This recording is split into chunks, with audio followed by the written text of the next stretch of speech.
vou gravar agora um vídeo sobre um outro livro que eu li no finalzinho de 2020, que foi o Fahrenheit 451, do Ray Bradbury. Não sei se assim pronuncia, porém, enfim. Ó, pra começar, assim, pra falar da capa, nossa, eu achei muito convidativa. Já tava na minha lista há algum tempo e eu resolvi ler no final de 2021.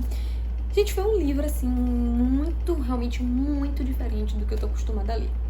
Primeiro que não é romance, né? Eu gosto muito de ler romance. E não é fantasia, eu leio muito fantasia. Mas não é só diferente por causa disso.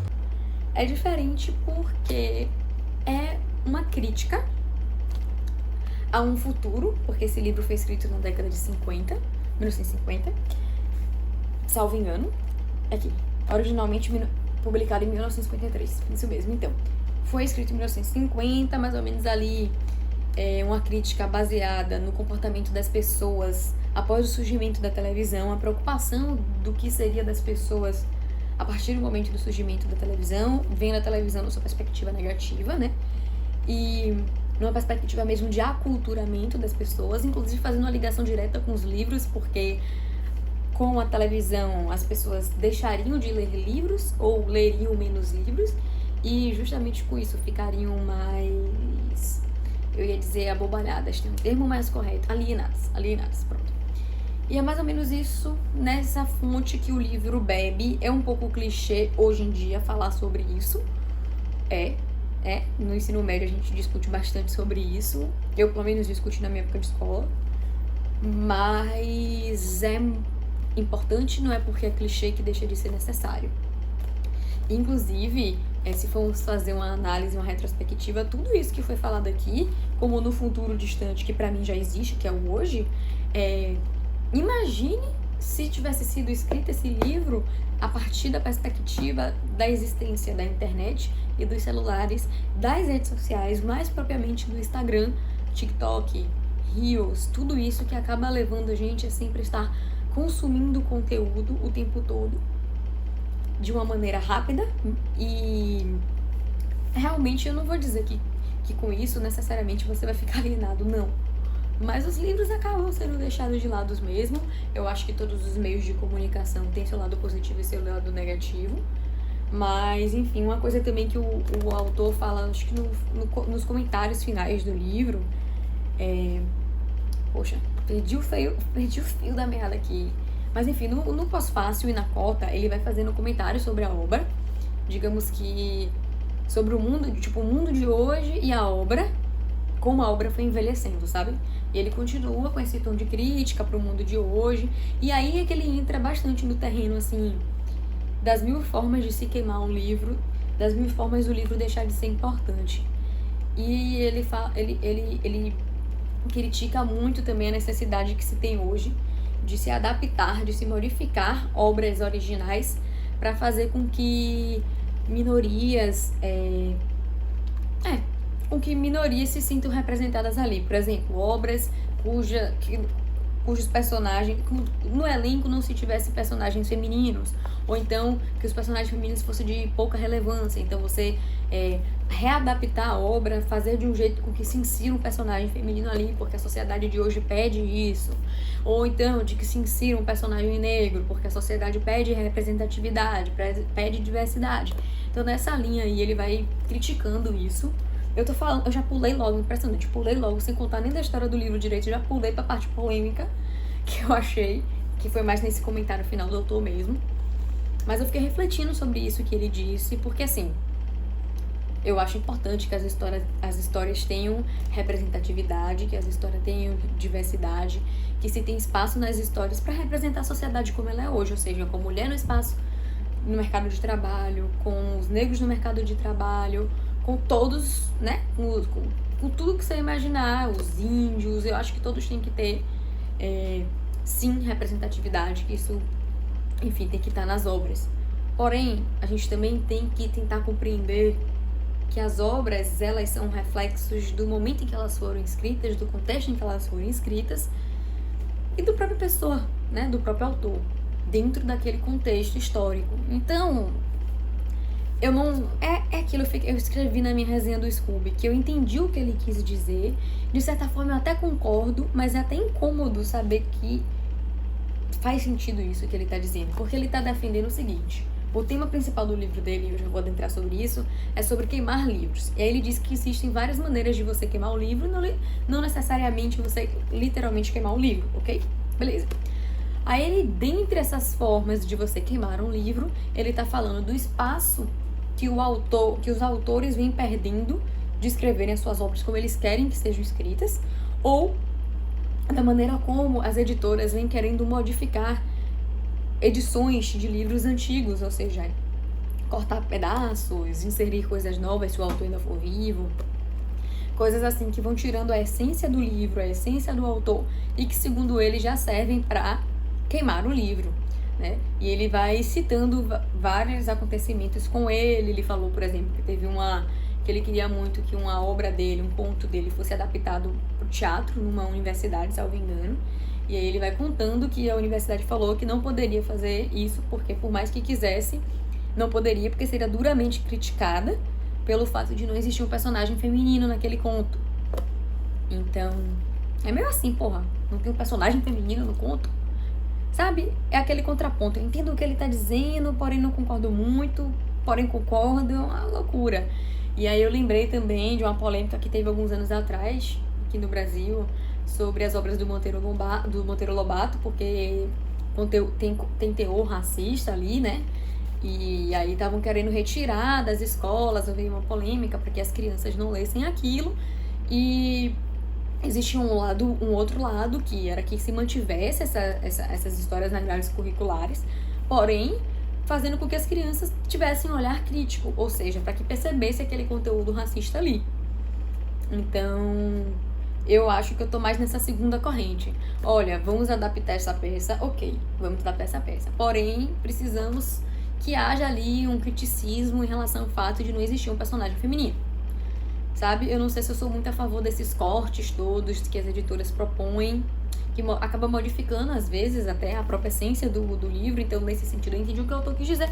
É polêmico, como eu disse, eu acabei pulando pra parte mais polêmica, mas acho que foi a parte que complementou tudo que o livro trazia. Agora eu vou falar especificamente sobre o enredo do livro, mas antes eu também queria falar uma segunda coisa já sobre o livro. Gente, esse livro ele é escrito praticamente todo por meio de metáforas e meio de recursos literários que nós não estamos acostumados a ler. Então, você sabe do pano de fundo porque você já sabe que é uma crítica ao futuro, que na verdade esse futuro do livro já é o hoje. Você já tá sabendo de tudo isso, sobre a alienação das pessoas a partir da televisão. Você tá sabendo tudo isso e isso vai te ajudando também a entender as metáforas do livro. Só que tem certos pontos que eu acho que ter tanta metáfora no livro acaba deixando a leitura um pouco cansativa. Tipo, a história do livro é super agradável, o livro é curtinho, eu gostei muito de todo o enredo da história, mas não foi uma leitura fluida. Eu levei acho que uns 14 dias pra ler esse livro, ele é muito curto, ele tem, sei lá, deixa eu ver, gente.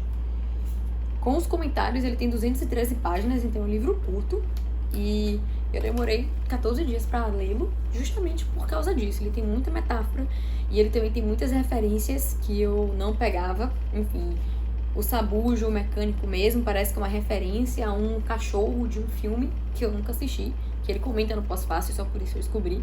Inclusive, o Sabujo Mecânico foi uma grande dúvida, eu ficava...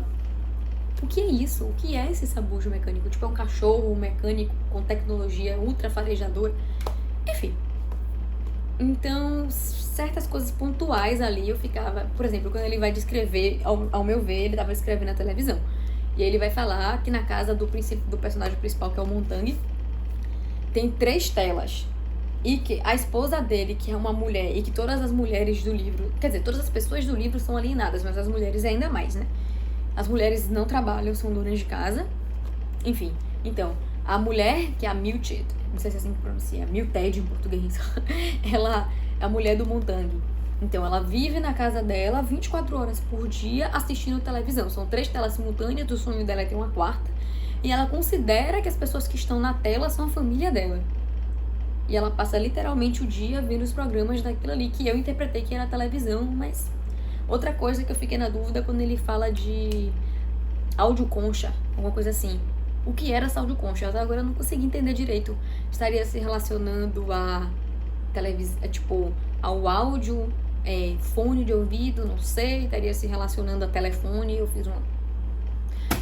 não entendi algumas coisas, como eu falei, né? Algumas coisas assim pontuais, que talvez tenham outras referências, como o próprio Sabujo, que eu não entendi muito bem. Mas eu consegui pegar a crítica do livro. Eu vou contar a história pra vocês que me chamou muito a atenção, o próprio, assim, o bastidor, né? Bom, vamos lá. Sem mais enrolação. O personagem principal do livro é o Guy Montag e ele é um bombeiro. Se ele é um bombeiro, então ele salva casas que estão em incêndio. Não. O Montag, na verdade, ele é um bombeiro e a função do bombeiro nesse universo aqui, futurístico, é queimar livros.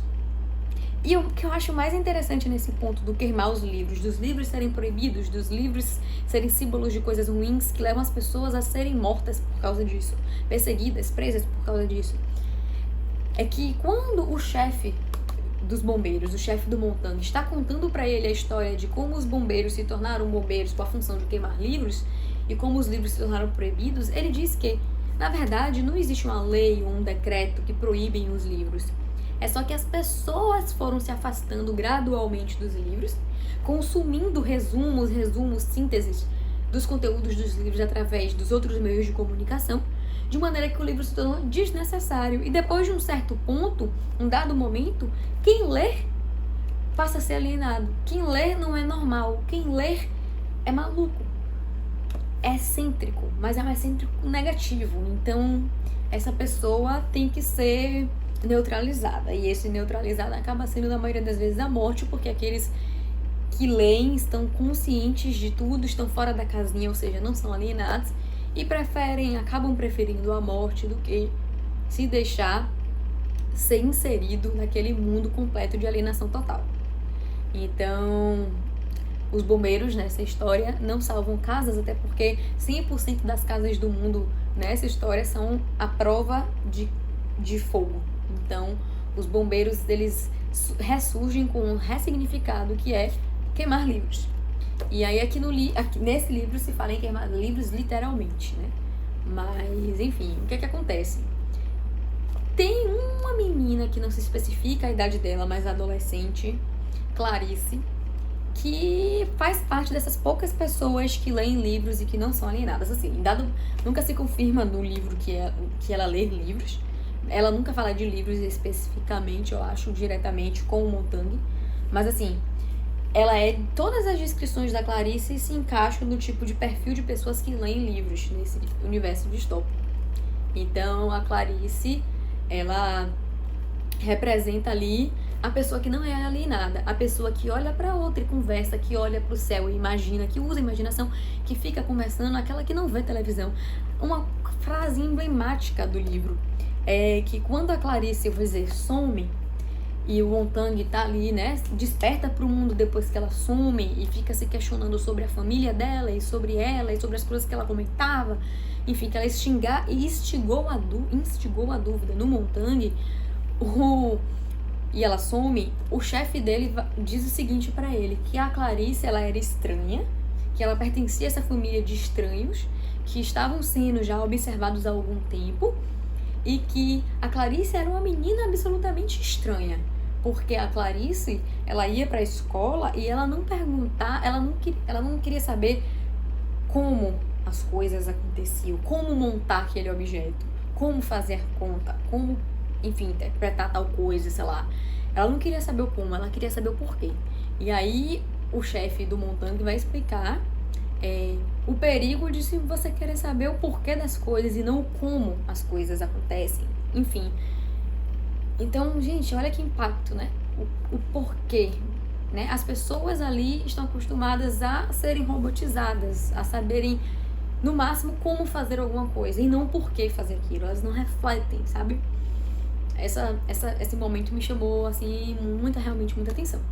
Então, a Clarice, ela é um personagem extremamente importante, porque é ela que tira o Montag dessa bolha de manipulação mental, né, de conteúdo de massa que vai na cabeça dele e, na verdade, ela é o estopim para que ele realize, para que ele acorde e veja e se questione. Mas digamos que no subconsciente ele já vinha fazendo isso, porque a gente descobre que ele trabalha como bombeiro e que o trabalho dele é queimar livros. Mas que a cada, abre aspas, incêndio que tinha, ele vinha salvando inconscientemente um livro na casa dele.